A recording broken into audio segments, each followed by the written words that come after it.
Power without understanding is power misused. Welcome to This Explainer. We're kicking things off today with that really striking quote from author Nuwan Budaga's safety manual on inner energy practices. And what's absolutely fascinating here is that we're intentionally stripping away all that mystical hype and the trendy online guides you see everywhere. Instead, we're diving straight into the very real and honestly shockingly hazardous realities of forced Kundalini awakening. We're going to uncover what actually happens when human biology and psychology get pushed way too far, way too fast.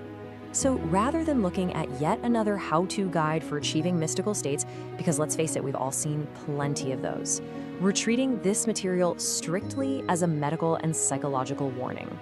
You can consider this your safety gate.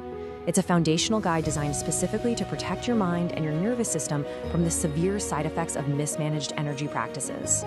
We are dealing with raw human neurology here, not just abstract spiritual concepts.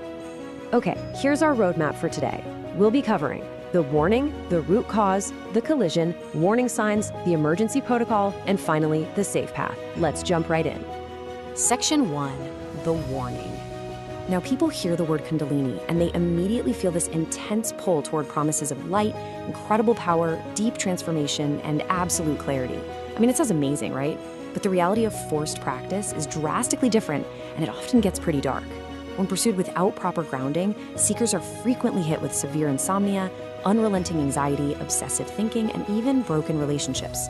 It's a surprising truth that often gets completely buried in the wellness community. Inner energy itself is totally neutral, but pushing it with an unprepared mind turns what should be a spiritual pursuit into a highly destructive psychological force.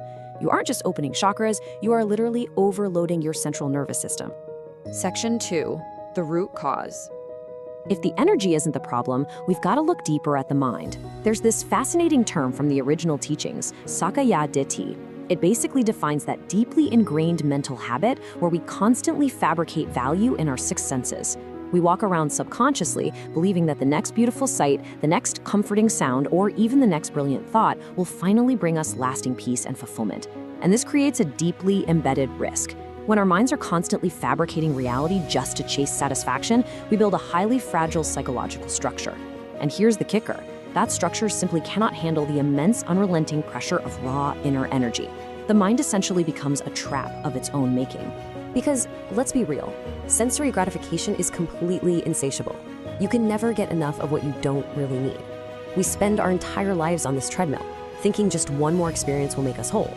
So trying to awaken incredibly powerful inner energy while you still subconsciously believe that sensory experiences will somehow fix you, that creates an impossible and highly dangerous internal conflict.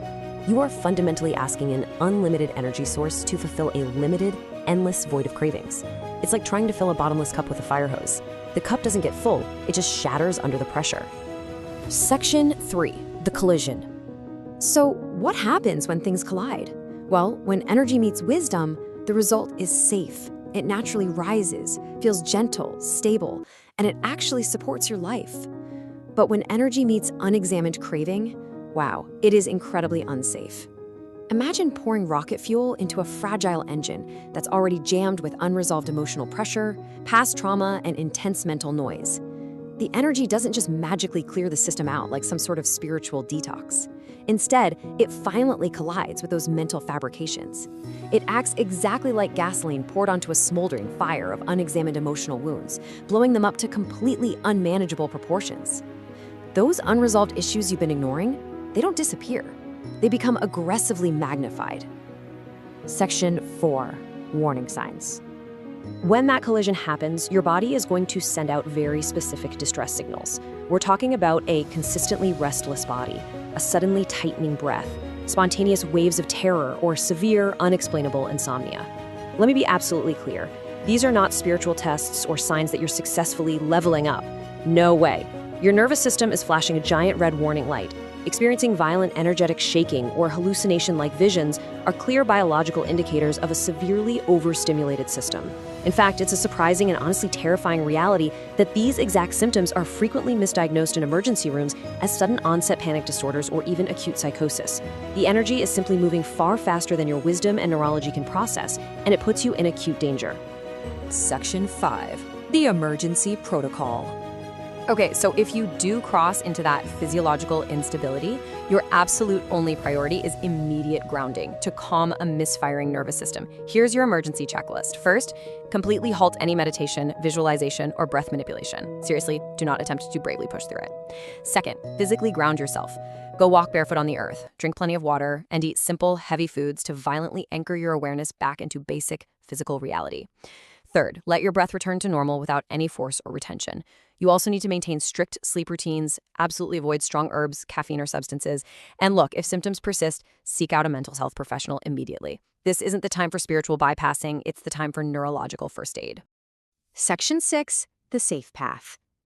Once you're grounded, we can finally look at the long-term fix. You absolutely must break sensory craving before attempting any advanced energy practice. The antidote to a spiritual crisis isn't fighting the energy once it's already out of control. It's collapsing the internal structure of craving long before you even begin to practice. You have to deeply realize that mental fabrication cannot and will not satisfy you. You must completely dismantle the illusion that the next physical or emotional experience will somehow make you whole. Until this fundamental, unglamorous groundwork is laid, any attempt to awaken dormant energy is literally equivalent to playing with live wires while standing in a puddle of water. The correct method here is surprisingly grounded and gentle. Instead of forcing energy, you simply observe your mind's fabrications without chasing them down the rabbit hole. You rely entirely on your natural, unforced breath.